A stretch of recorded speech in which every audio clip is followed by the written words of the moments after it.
Graça e paz, amados. Mais uma vez estamos de volta com o Manar Podcast.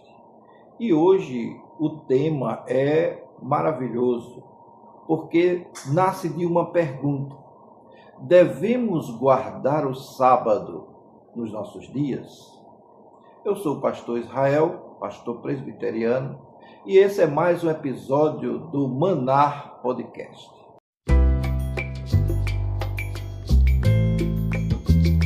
A pergunta sobre guardar o sábado atravessa séculos e continua sendo um dos temas mais debatidos dentro da fé cristã. Trata-se de uma questão que envolve não apenas interpretação bíblica, mas também tradição, uma identidade espiritual, a prática de vida, e devemos entender que a pergunta ela é pertinente. Devemos guardar o sábado como mandamento literal? Ou ele foi cumprido em Cristo? Qual é o lugar de descanso na nova aliança? O vídeo de hoje, nós vamos trabalhar esse tema que, embora seja profundo, nós poderíamos nos aprofundar ainda mais nas questões exegéticas. Entretanto, como trata-se de um assunto a ser tratado em um podcast, vamos tratar de forma mais superficial, para que aquelas pessoas que estão nos ouvindo e nos assistindo possam ter uma ideia do que nós estamos falando. Em outros vídeos, nós iremos aprofundar ainda mais. Então, você está convidado para assistir esse vídeo, entender a causa e os porquês desse assunto. E aí sim, se você quiser se aprofundar um pouco mais, nós estaremos à disposição para uma proposta de um estudo mais elaborado sobre esse assunto. Entretanto, vamos tratar aqui, nesse nosso podcast de hoje, e oferecendo uma análise bíblica, teológica, pastoral e equilibrada, considerando o Antigo Testamento, o ensino de Jesus e a prática da igreja primitiva, para que possamos compreender não apenas o que, mas principalmente o porquê de praticar esse ato de guardar o sábado. Bom, o sábado, ele não começa com Moisés. Ele surge na própria criação. Em Gênesis, no capítulo 2, versículo 2 e 3, lemos que Deus descansou no sétimo dia, abençoando e santificando. É importante observar que Deus não descansou porque estava cansado, mas estabeleceu ali um padrão. O sábado, portanto, nasce como um princípio de ritmo, trabalho e descanso, como um sinal da dependência de Deus e um convite à contemplação da criação. Nesse estágio inicial, ainda não há um mandamento explícito que o homem deva guardar o sábado. Trata-se aqui de mais um modelo divino do que de uma exigência legal. O sábado se torna mandamento formal em Êxodo, capítulo 20, versículo de 8 a 11, dentro dos 10 mandamentos, quando ele diz: lembra-te do dia de sábado para o santificar. Aqui, o sábado, ele ganha um novo significado. Ele passa a ser um sinal da aliança entre Deus e Israel. Em Êxodo 31, versículo 13, Deus diz claramente: certamente guardareis os meus sábados, porquanto isso é um sinal entre mim e vós. Isso revela algo crucial. Não era apenas uma prática espiritual, mas ali era um marcador identitário do povo de Israel.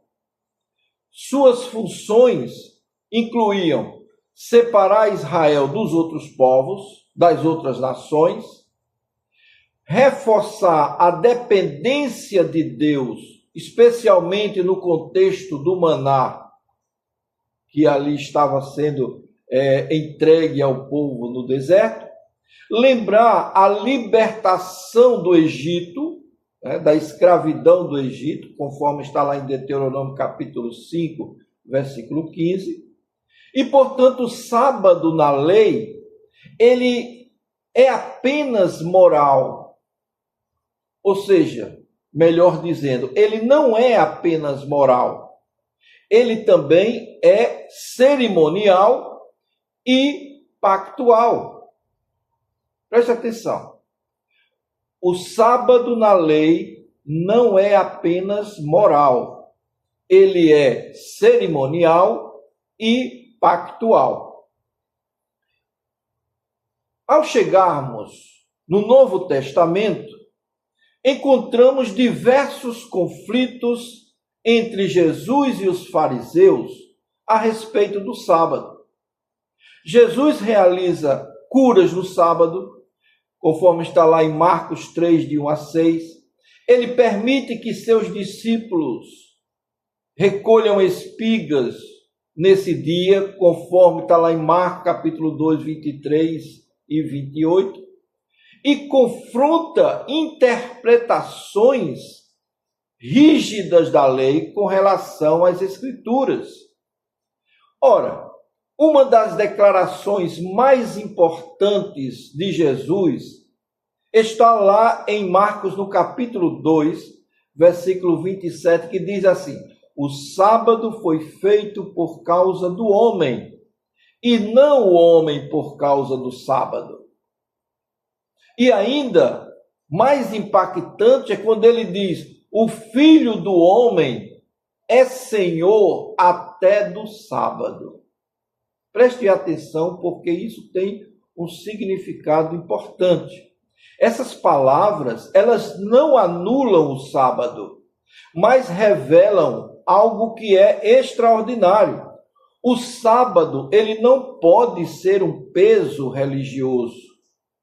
O sábado, ele tem um propósito, e o propósito do sábado é servir ao homem. Jesus reivindica autoridade sobre ele. E aqui Jesus expõe o erro dos líderes fariseus, religiosos daquela época, porque eles transformaram um presente divino em um sistema opressor que só prejudicava a vida daquelas pessoas que ali estavam. Então, aqui está um ponto central importante. O sábado da nova aliança, ele tem continuidade ou cumprimento?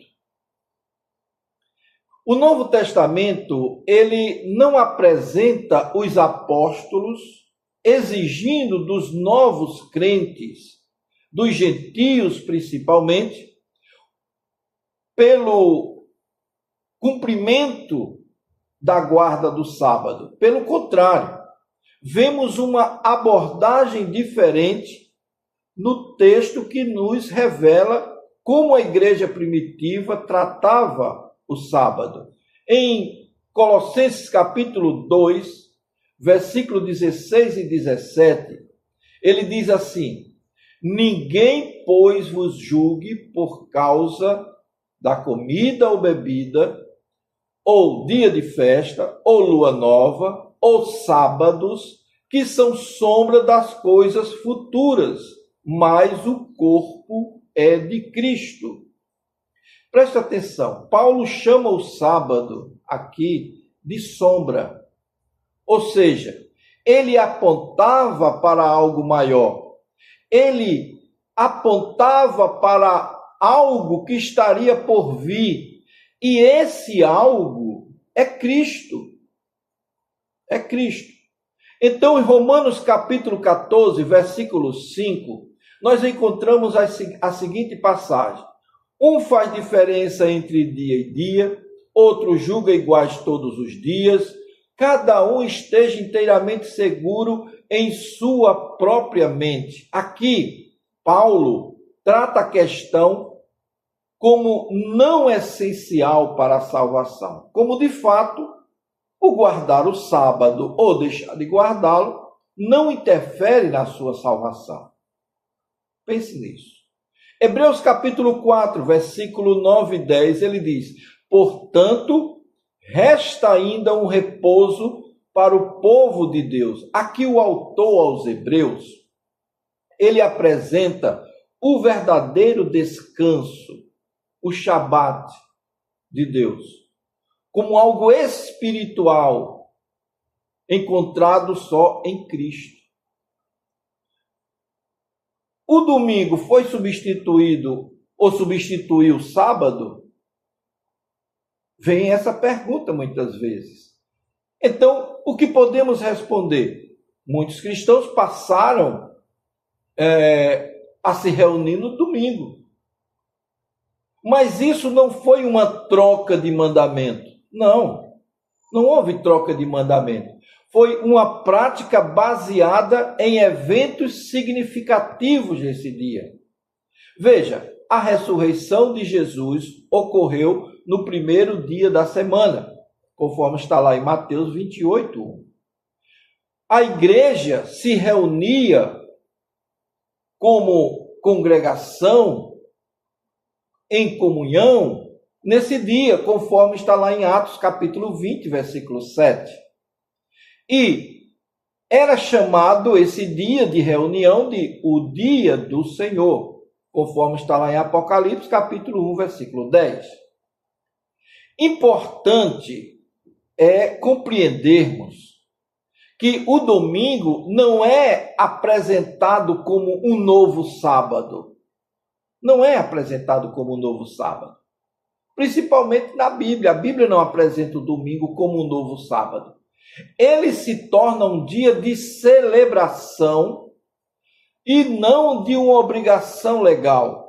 É um dia de celebração para darmos lugar à nossa parte espiritual, de tal forma que possamos nos reunir, nos confraternizar, nos alegrar com outros irmãos naquele dia para juntos glorificarmos o nome do Senhor. Então, dentro do cristianismo, há 3 pontos principais de interpretação desse texto. Eu vou citar aqui alguns sem aprofundar, porque o aprofundamento exigiria mais tempo. E tempo nós não temos, pelo menos nesse debate inicial que estamos fazendo, não é? Porque aqui nós estamos apenas explicando alguns pontos. Temos, em primeiro, o sabatismo literal, que defende que o sábado deve ser guardado como no Antigo Testamento, e aí nós temos algumas denominações aqui no Brasil que fazem isso. Não queremos entrar em profundidade quanto a essa questão. Num outro momento, em um debate com pastores e teólogos de ambas as correntes, podemos conversar. Mas aqui nós não vamos entrar nesse detalhe. Por que eles pensam assim?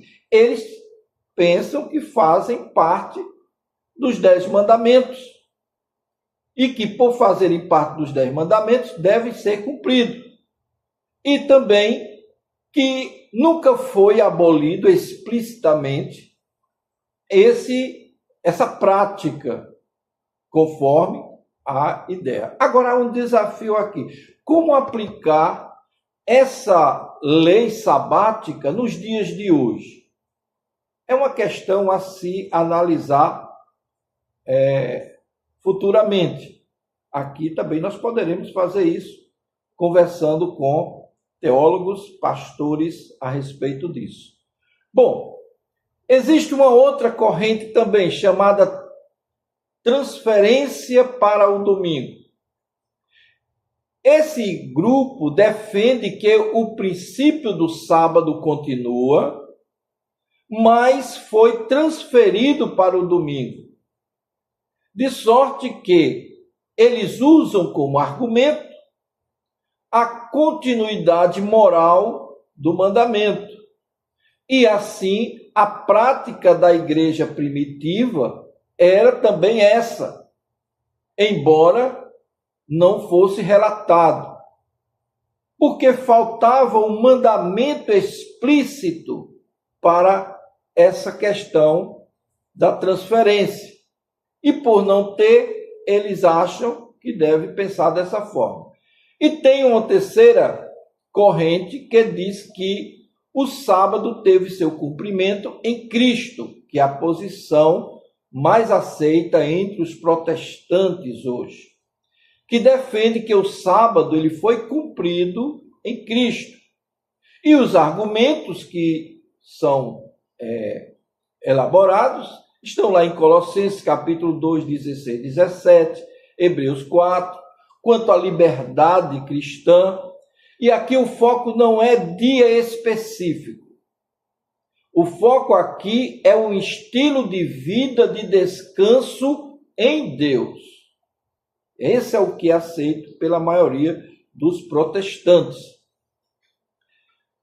Mesmo que não haja obrigatoriedade legal, o princípio do sábado continua profundamente relevante. Primeiro, porque o perigo do ativismo espiritual é um caso a se analisar nessa questão. Muitos cristãos hoje, eles vivem cansados, ocupados, espiritualmente esgotados.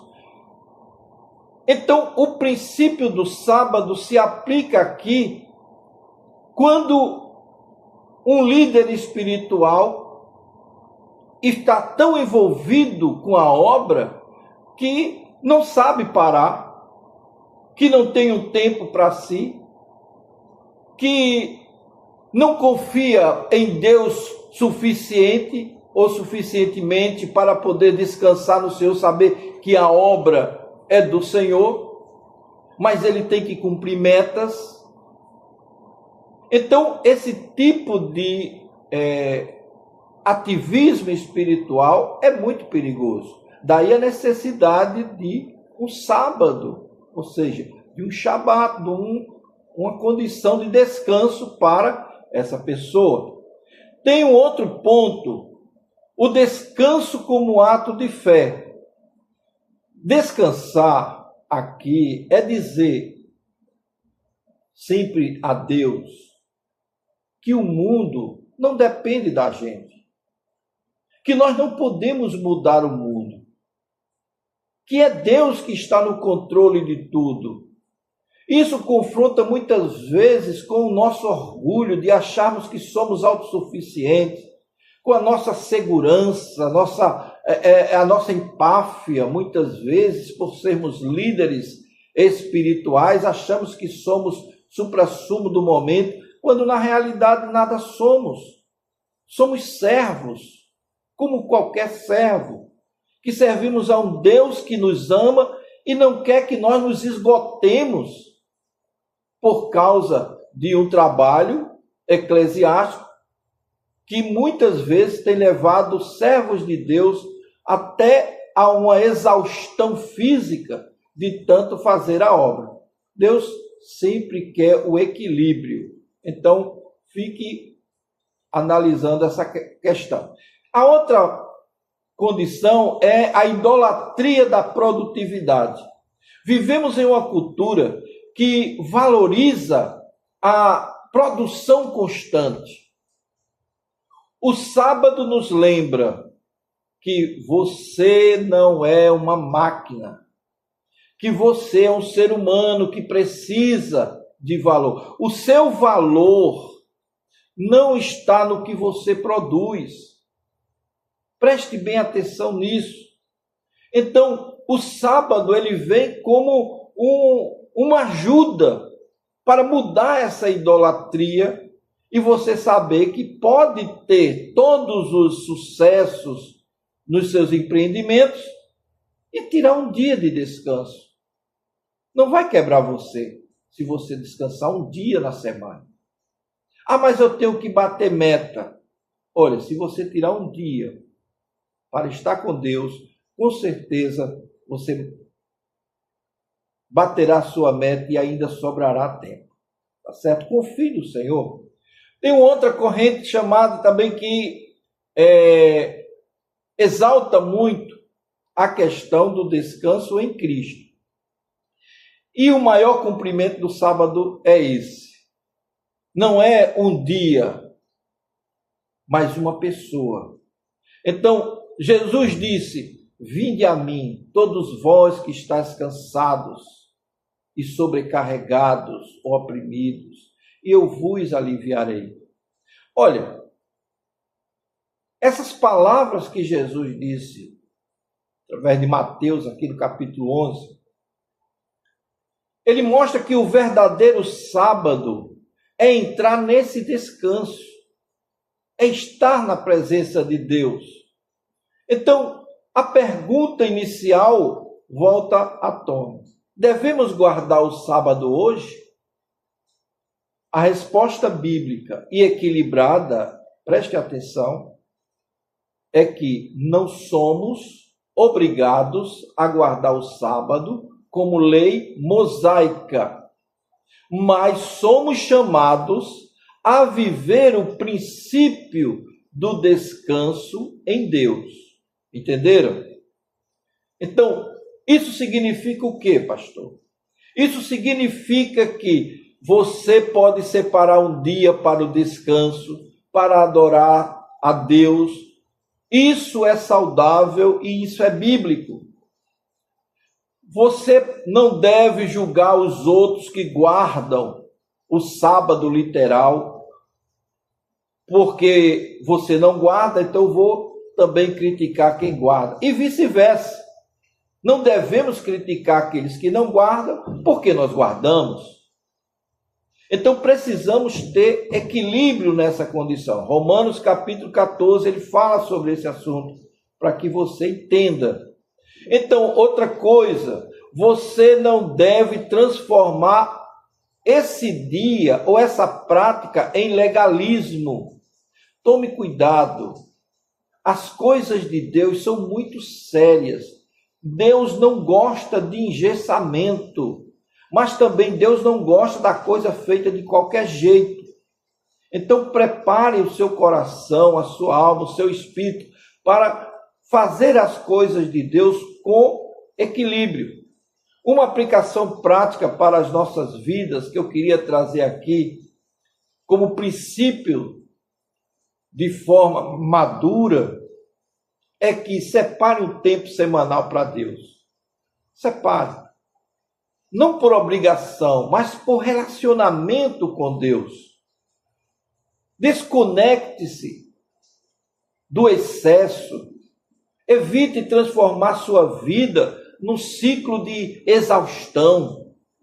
Cultive o descanso emocional e espiritual com a sua família, com você mesmo. O descanso não é apenas físico. Ele é mental, emocional e espiritual.